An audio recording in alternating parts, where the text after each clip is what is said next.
Good morning दोस्तों, mock test number 14 में आपका वेलकम है। मॉक टेस्ट की जो हमारी सीरीज चल रही है उसमें हम लोग जो है एवरीडे आपको एक टेस्ट कराते हैं। बिल्कुल पे एग्जाम में जैसा आपको पैटर्न मिलता है ठीक वैसा ही पैटर्न हम मॉक टेस्ट में कोशिश करते हैं कि आपको मिले। ओके, तो हम लोग जो हमारा 14 है वो शुरू करते हैं। देखिएगा, वन वर्ड सब्स्टिट्यूशन से हम शुरू करते हैं। A person who deliberately sets fire to a building, एक आदमी जो जानबूझकर किसी बिल्डिंग में आग लगा देता है। उसके लिए हम जो वर्ड यूज करते हैं वो यूज करते हैं आर्सोनिस्ट। जो करेक्ट आंसर होगा वो होगा हमारा आर्सोनिस्ट। ठीक है। हेडोनिस्ट वो होता है जो जिंदगी में सिर्फ प्लेजर को ही इंपॉर्टेंस देता है, उसे हेडोनिस्ट बोलते हैं। सैडिस्ट वो होता है जिसे दूसरों को दुखी देखकर, दूसरों को परेशानी में देखकर अच्छा फील होता है, उसको सैडोनिस्ट बोलते हैं। ओके, नेक्स्ट क्वेश्चन देखेंगे हम लोग। एन एटीट्यूड, ठीक है, ऑफ लुक ऑफ सस्पिशियन और डिसअप्रूव्ड, एक ऐसा एटीट्यूड जिसमें कोई भी आदमी किसी भी चीज़ को शक की नज़र से देखता है, ऐसा फील करता है जैसे उसे डाउट हो रहा हो। ठीक है, सो दैट इज कॉल्ड, उसके लिए हम वर्ड यूज करते हैं आस्केंस। उसको हम क्या बोलते हैं? आस्केंस। ठीक है। ऑब्लिक्विली का मतलब होता है किसी भी चीज़ को इनडायरेक्टली बोलना। ठीक है। वाइजली का मतलब बुद्धिमानी से, तो हमारा आंसर क्या हो गया? आस्केंस हो गया। नेक्स्ट क्वेश्चन देखेंगे। A ring shape, ring shape का मतलब होता है अंगूठी जैसी शेप वाला क्या आइलैंड। ठीक है, उसके लिए जो वर्ड हम यूज करेंगे वो यूज करेंगे अटॉल। ओके, उसके लिए जो वर्ड यूज होगा वो क्या होगा? अटॉल। ठीक है। के और जो रीफ है वो दोनों सेम होते हैं। इनका मतलब होता है, रीफ जो होती है वो समंदर के किनारे के लिए यूज होने वाला वर्ड है। क्लियर है? नेक्स्ट क्वेश्चन देखेंगे। टू डिसीव समवन, किसी को धोखा देना, is called big will. Repel जो वर्ड होता है वो हार्टलेस पर्सन के लिए यूज होता है। यहां पर बात चीटिंग की हो रही है तो बिग विल समवन, किसी को धोखा देना। लोथसम का मतलब होता है किसी से हेट करना, घृणा करना। ठीक है। नेक्स्ट क्वेश्चन देखिए। 4 का आंसर क्या हो जाएगा हमारा? बिग विल हो जाएगा। अ पीस ऑफ क्लोथिंग, एक कपड़े का टुकड़ा। Okay, with no sleeves that hangs from your shoulders, जिसकी बाजुएं नहीं है, आपके कंधे से लटकता रहता है। ओके, देखा होगा जैसे आपने कई लोग कपड़े पहनते हैं, यहां तक जो है ना वो रहता है और यहां से नीचे लटकता रहता है कंप्लीट। सो उसके लिए वर्ड यूज होता है केप। ठीक है, और एक वर्ड यूज होता है मोजेटा। दोनों ऐसे वर्ड होते हैं जो इसके लिए यूज होते हैं। केप जो होता है वो नॉर्मली लोग पहनते हैं। मोजेटा जो होता है ये जो चर्च में फादर वगैरह होते हैं ये पहनते हैं। ओके, सो आंसर इसका both A and C correct हो जाएगा। D answer is correct. Next question की तरफ बढ़ते हैं। ये जो हमारा ग्रामर का सेक्शन रहेगा, find an error in the following sentences, आपको गलती बतानी है सेंटेंस में। देखिए, the market which has remained clogged, ठीक है, जो मार्केट है वो आमतौर पर रहती थी कैसे? क्लोग्ड रहती है। क्लोग्ड मतलब बहुत ही ज़्यादा भरी हुई। By vehicles was clear for pedestrians, उसे पेडेस्ट्रियंस के लिए क्लियर कर दिया गया। जो क्लोग वर्ड है उसके साथ हमेशा याद रखिएगा विद का यूज एज ए प्रपोजिशन होगा, बाय का यूज नहीं होगा। क्लियर है? नेक्स्ट क्वेश्चन देखेंगे। अ न्यू मॉल, एक नया जो मॉल है, okay, can be open near by last month. Okay, so near by नज़दीक में खोला जा सकता है लास्ट मंथ में। ओके, देखिए कैन प्लस में बी यूज हुआ है। मॉल जो है वो अपने आप नहीं खुलेगा, उसे खोला जाएगा। इट मीन्स जो सेंटेंस का सेंस होगा वो क्या होगा? पैसिव वॉइस का होगा। सो क्या हो जाएगा? Can be opened. ठीक है, नियर बाय, लास्ट की जगह ये हो सकता है प्रिंटिंग मिस्टेक हो गया हो, आप नेक्स्ट मंथ कर सकते हैं। ओके, नेक्स्ट क्वेश्चन देखेंगे। द कॉस्ट ऑफ फ्रूट्स, जो फ्रूट्स की कॉस्ट है, and vegetables have risen abnormally this month, इस महीने बहुत ज़्यादा बढ़ गई है। यहाँ पर देखिए मेन जो सब्जेक्ट है वो हमारा क्या है? कॉस्ट है। किसकी कॉस्ट बढ़ी है? फ्रूट्स और वेजिटेबल्स की। ठीक है, सब्जेक्ट जो है वो हमारा क्या हो गया? कॉस्ट हो गया। तो इसकी कॉस्ट क्या है? सिंगुलर है। तो इसके साथ जो वर्ब यूज करेंगे वो कैसा यूज करेंगे? सिंगुलर। तो हैव की जगह किसका यूज हो जाएगा? हैज का। Okay, answer B is correct. Its value is linked to what it is being used for, इसकी जो वैल्यू है वो इस चीज से जुड़ी हुई है कि इसका जो यूज है वो हमारे लिए क्या है। देखिए, जो इट वर्ड यूज हुआ है ये दो तरीके से लिखा जाता है। एक तो हम इसको ऐसे लिखते हैं, मान लीजिए तो ये होता है short form of it is. Okay, एक हम इट का यूज करते हैं पजेसिव के कंटेक्स्ट में। जो पजेसिव होता है जेंटलमैन, उसके लिए बच्चों इट्स का यूज होगा। देखिए इसको ऐसे लिखेंगे, प्लीज आप इसको ऐसे मत लिखिए, गलत होगा। तो इट्स वैल्यू, इसकी जो कीमत है, इसकी मतलब पजेशन की बात हो रही है, तो इसकी जगह किसका यूज होगा? इट्स का यूज होगा। ये जो अपॉस्ट्रोफी है इसको हटा दीजिए। क्लियर है? नेक्स्ट क्वेश्चन देखो। Applications are to be sent to the principal before 13 May. 30 मई से पहले हमें प्रिंसिपल के पास एप्लीकेशंस को भेजना है। पैसिव सेंटेंस लिए हुए है, ठीक है, पैसिव सेंटेंस लिए हुए हैं। आर बिल्कुल सही है, to plus be plus verb की थर्ड फॉर्म, ये भी सही है। वर्ब की थर्ड फॉर्म सेंड जो है वो वर्ब की फर्स्ट फॉर्म है, किसका यूज हो जाएगा? सेंट का यूज हो जाएगा। हमें एप्लीकेशंस को भेजना है, are to be sent. Next question देखिए।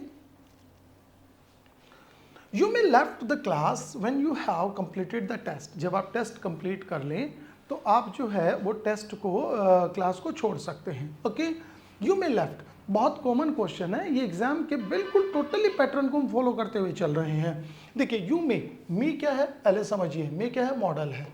देखिए कोई भी मॉडल हो, मॉडल के बाद ऑलवेज वर्ब का फर्स्ट फॉर्म यूज होगा, जिसको हम हमारी लैंग्वेज में बेयर इन्फिनिटिव भी बोलते हैं। मे आ गया, मे के बाद लेफ्ट की जगह किसका यूज हो जाएगा? लीव का यूज हो जाएगा, क्योंकि लीव का सेकंड फॉर्म होता है लेफ्ट। क्लियर है? नेक्स्ट क्वेश्चन देखो। Kanyakumari is a tourist spot for watching the sunset and sunrise on the ocean. वहां से आप जो सनराइज होता है उसको भी देख सकते हो, सनसेट होता है उसको भी देख सकते हो। कहां पर है? ये समंदर के किनारे पर है। Clear? And sunrise on the ocean, on the ocean बोला गया है। देखिए Kanyakumari is a tourist spot, ये सेंटेंस सही है। टूरिस्ट जो है, स्पॉट जो है वो नाउन का काम कर रहा है, आर्टिकल ए का यूज हो गया। For watching the sunset, four के बाद आईएनजी का यूज हो गया, बिल्कुल सही है। सनसेट आप देख सकते हैं, एंड सनराइज वो भी देख सकते हैं। ऑन द ओशियन, समंदर के ऊपर। देखिए ऑन का जो यूज होता है वो कब, किसी चीज के लिए कब होता है? जब कोई भी चीज टच में हो। जैसे कि मान लीजिए ये है, ऑन यूज होगा। अगर कोई चीज़ टच में नहीं है, जैसे कि मान लीजिए इस कंटेक्स्ट में है, तो यहाँ हम किसका यूज़ करेंगे? ओवर का यूज़ करेंगे। तो सन जो है वो टच में थोड़े होता है, तो किसका यूज़ होगा? ओवर का यूज़ होगा। फॉर एग्जाम्पल हम बोलते हैं the fan is over my head, क्योंकि फैन मेरे टच में नहीं है। हम कह सकते हैं she has an umbrella over her head, उसके सर के ऊपर एक अम्ब्रेला है। ऑन मत बोलिए, ऐसी कंडीशन में ओवर का यूज़ कीजिए। क्लियर है? नेक्स्ट क्वेश्चन देखो। Although there are more than 100 known elements.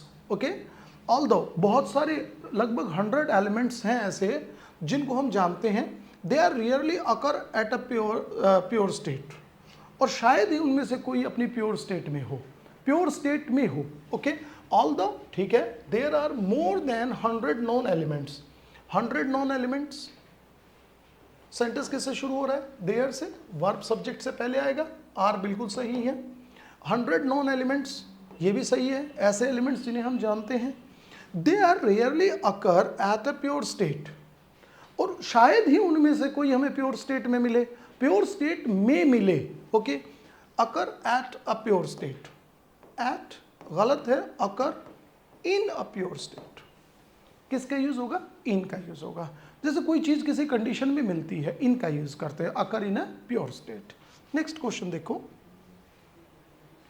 बहुत अच्छा क्वेश्चन है। One of the boys, one of आ गया, देखिए वन ऑफ के बाद सब्जेक्ट प्लूरल आएगा, बॉयज ये ठीक है। फ्रॉम आवर स्कूल ये भी ठीक है। आपको जैसे ही सेंटेंस में one of, each of, either of, every one of ऐसे वर्ड्स नजर आते हैं, you will have to keep this word in mind that after these words we will use always singular plural subject and singular verb. Okay, so यहाँ पर देखिए one of use हो गया, the boys plural है, verb will be singular, singular verb have is plural, have की जगह किसका use होगा? Has been. Selected for the match. Clear? Next question देखेंगे। I could swim very fastly when I was only, fine नहीं, यहाँ पर 5 है, ये गलती से आ गया है, कोई इशू नहीं है। 5, आई कुड स्विम, मैं तैर सकता था। देखिए कुड क्या है? हमारा मॉडल है, मॉडल के बाद वर्ब का फर्स्ट फॉर्म आएगा, बिल्कुल सही है। वेरी फास्टली, बहुत तेज, व्हेन आई वाज ओनली 5, जब मैं सिर्फ 5 साल का था। ओके, यहाँ पर एक बहुत कॉमन सेंटेंस यूज हुआ है, वो देखिए। देखिए आई कुड स्विम वेरी फास्टली, यहाँ पर जो फास्टली वर्ड है वो एज एन एडवर्ब यूज हुआ है, लेकिन आप देखेंगे इंग्लिश में फास्ट जो है वो सही है, फास्टली इंग्लिश में कोई वर्ड ही नहीं है, फास्टली जैसा कोई वर्ड नहीं। ही स्पीक्स फास्ट, ठीक है, he runs fast, he drives fast, he rides fast, ये सही है, फास्टली कभी मत बोलो, कभी मत बोलो। Next question, select the wrongly spelled word, बहुत आसान है, पीस बिल्कुल सही है, फियर्स सही है, सीज का जो स्पेलिंग है वो गलत है, SEIZE ये होगा, बजाय के IE के EI। क्लियर। नेक्स्ट देखो 17 में जो स्पेलिंग है वो ओमिशन का गलत है, ओके, OMISSION। ओमिशन का मतलब होता है किसी चीज को हटाना, ऑब्सलीट का मतलब होता है किसी चीज का जो पुराना, आर्काइक वर्ड यूज होता है, ऑब्सक्यूर जिसे हम जानते ना हो। Select the most appropriate antonym of the given word, antonym बताना है। देखिए जो मेन वर्ड है उसको समझिएगा, वो क्या है, ग्ली। ग्ली का मतलब क्या होता है, खुशी, ओके। मर्थ जो वर्ड है उसका मतलब भी होता है खुशी, जॉय का मतलब भी खुशी, मैरिमेंट का मतलब भी खुशी, और मेलांकली का मतलब होता है दुखी। तो खुशी का उल्टा क्या हो गया, दुख, दुखी। बी आंसर इज करेक्ट, क्योंकि एंटोनिम बताना है। परसिस्ट, परसिस्ट का मतलब क्या होता है, देखिए पहले समझिए परसिस्ट। परसिस्ट का मतलब होता है लगातार, you can say continue, continue बने रहना, ओके, कंटिन्यू तो लिख दिया। रिमेन बने रहना, परसिव इसका मतलब भी बने रहना होता है। परसिवरेंस का मतलब होता है किसी भी मुश्किल चीज को पाने के लिए लगातार एफर्ट्स करना, that is called perseverance. Clear. Continuity होता है किसी भी काम को करने के लिए, जरूरी नहीं है वो काम मुश्किल हो। क्लियर है। रिमेन का मतलब बने रहना, अबंडन का मतलब होता है छोड़ देना। एंटोनिम बताना है, परसिस्ट मतलब बने रहना, अबंडन का मतलब छोड़ देना। आंसर आपका क्या हो गया, ए हो गया। इसके लिए अच्छा वर्ड एक और भी यूज कर सकते हैं हम, और वो क्या होगा हमारा, गिव अप। गिव अप का मतलब क्या होता है, छोड़ देना।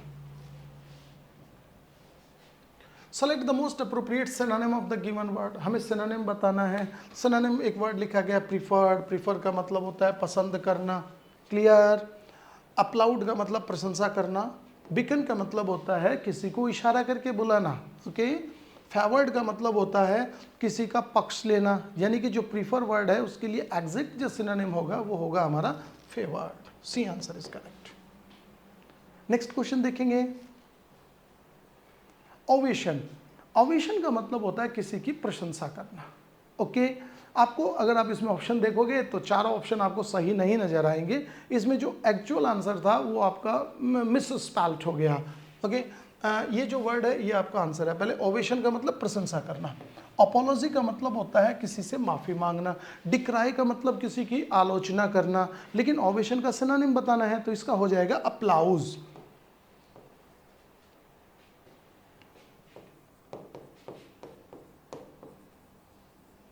अप्लाउज, ये वाला आंसर था आपका। ये थोड़ा सा मिस स्पेल्ट हो गया, आप लोग समझ जाएंगे। LAUSE, applause, ovation. क्लियर है। नेक्स्ट क्वेश्चन देखो,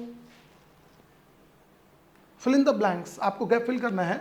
देखिए the fire fighters have finally manage, fire fighters ने आखिरकार मैनेज कर लिया है to get the forest fire, जंगल में लगी हुई आग को क्या करने के लिए, to get the forest fire out of control थोड़े करेंगे। फायर फाइटर का काम तो कंट्रोल करना होता है, तो आंसर क्या हो जाएगा, under control. B answer is correct. ये कंट्रोल का स्पेलिंग में एल रह गया था, okay, so under control. Next question देखो, Ajay was angry and he close the door with a, ठीक है। अजय जो है वो बहुत ही गुस्से में था और उसने जो है ना वो डोर को बंद कर दिया, दरवाजे को बंद कर दिया। कैसे, शडर। शडर का मतलब होता है कांपना। चार वर्ड दिए गए दरवाजे को बंद करने के लिए। शडर का मतलब होता है कांपना, वाइब्रेट का मतलब भी कांपना होता है, वाइब्रेशन होना, ओके। एक वर्ड यूज होता है ट्रेम्बल, ट्रेम्बल का मतलब भी कांपना होता है, और शिविर का मतलब भी कांपना होता है, ओके।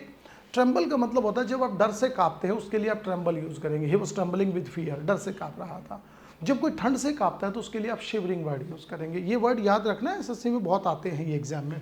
ओके, सो शडर का मतलब होता है वैसे ही किसी नॉन लिविंग चीज़ का ऐसे कांपना, कंपन पैदा होना, ठीक है। उसने दरवाजे को बंद किया। क्रीक, क्रीक का मतलब होता है किसी लकड़ी में से चर की आवाज़ आना, लेकिन उसने चूंकि दरवाजे को बंद किया है तो गुस्से में किया है, तो इसके लिए जो करेक्ट आंसर होगा वो होगा bang. Bang is correct answer. Okay, third जो यूज होता है, थर्ड का मतलब होता है, स्पेशली मैं आपको बताऊं, जैसे कोई सांप है मान लीजिए और वो ऊपर से नीचे गिरता है कॉइल के फॉर्म में, दैट इज कॉल्ड थर्ड। उसकी जो आवाज़ आती है वो थर्ड कहलाती है। कोई भी ऐसी चीज़ जो भारी चीज़ हो नीचे गिरे उसको बोलते हैं थर्ड की आवाज़ आना। जो आंसर होगा वो इसका क्या हो जाएगा, bank. Question 24, make a passive voice. बहुत सिंपल, एक पैसिव वॉइस बनाना है। कर्ड टेस्ट साउर, दही खट्टा होता है। आंसर हो जाएगा curd is sour, okay, when it is tasted, जब इसे टेस्ट किया जाता है। ऐसा हमने क्यों किया, साउर जो है वो एक कॉम्प्लीमेंट का काम कर रहा है, क्लियर है, तो हमने कॉम्प्लीमेंट को चेंज कर दिया, curd is sour. It is tasted हमने क्यों लगाया, क्योंकि टेस्ट जो है वो वर्ब की फर्स्ट फॉर्म है, प्रेजेंट इंडेफिनिट है। प्रेजेंट इंडेफिनिट का जब भी हमें पैसिव वॉइस बनाना होता है हम is am are was verb के साथ वर्ब की थर्ड फॉर्म का यूज करते हैं। देखिए इज के साथ हमने वर्ब की थर्ड फॉर्म का यूज किया, सेंटेंस हो गया 24। 25 देखेंगे, she begins a day with a cup of coffee. वो अपने चाय के दिन की शुरुआत करती है एक कप चाय के साथ। बहुत सिंपल सेंटेंस है, देखिए her day is begin with a cup of coffee. ये हो सकता है क्या, देखिए शी बिगिन्स, बिगिन्स वर्ब की कौन सी फॉर्म है, फर्स्ट फॉर्म है। पैसिव वॉइस जब भी बनाएंगे तो इज एम आर के साथ वर्ब की थर्ड फॉर्म का यूज करेंगे। देखिए यहाँ पर इज का यूज हो रहा है, ये सही है, देखिए तीनों में ही हो रहा है, लेकिन वर्ब की third form is am are के साथ यहाँ पर बीइंग का यूज हो गया है, बिगन, ये गलत है। सिर्फ हमें क्या करना है, इज एम आर के साथ वर्ब की थर्ड फॉर्म ढूंढनी है। इज बिगन और इज बिगेन, बिगेन चूंकि वर्ब की कौन सी फॉर्म है, देखिए बिगिन, बिगेन और बिगन, ये है हमारी, ओके, ये सेकंड फॉर्म है, ये थर्ड फॉर्म है। पैसिव बनाना है, इज एम आर के साथ वर्ब का थर्ड फॉर्म लगाना है, वर्ब का थर्ड फॉर्म ये रहा, इज प्लस में बिगन। सो हर डे उसका जो दिन है ऑब्जेक्ट के तौर पर यूज हो गया, is begin with a cup of coffee. Answer B is correct आपका। हमने आज की सीरीज में आपको 25 क्वेश्चंस कराए, अपने स्कोर को मैच कीजिए। जो भी सजेशन हो कमेंट बॉक्स में लिखिए। आपको कोई पर्टिकुलर टॉपिक चाहिए, पर्टिकुलर एग्जाम से रिलेटेड चाहिए, आप हमें बताइए, हम आपके लिए जो है उस वीडियो को रिप्रेजेंट करेंगे। Okay, thanks for watching us. आपको अच्छा लगा हो तो सब्सक्राइब कीजिएगा। Okay, bye.